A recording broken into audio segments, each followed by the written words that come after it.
సమూయేలు మొదటి గ్రంథము 17:47లో యుద్ధము యెహోవాదే, బాహ్య యుద్ధము అంతర్గత యుద్ధము. బాహ్య యుద్ధంలో దేవుడు నీ పక్షముగా యుద్ధం చేస్తాడు.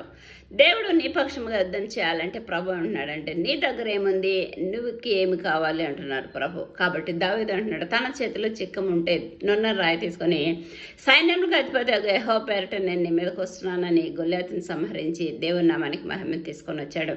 మోషే తన చేతిలో ఉన్న కర్రతో ఎర్ర సముద్రాన్ని పాయలుగా చేర్చి దేవుని నామానికి మహిమ తీసుకొని వచ్చాడు. అయితే నీ దగ్గర ఈరోజు ఏ ఆయుధం అన్నది? ప్రార్థన, విజ్ఞాపన, ప్రార్థన, వాక్యమా?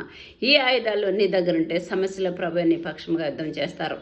అంతర్గత పోరాటంలో ప్రభు కదలలేని పరిస్థితి అంటే తలంపుల్లో, మాటల్లో అవిశ్వాసం, అవిధేయత, అపనమ్మిక, నాలుకతో పాపం చేయకుండా అంటే నీ సహోదరునికి విరోధముగా మాట్లాడుకుడి.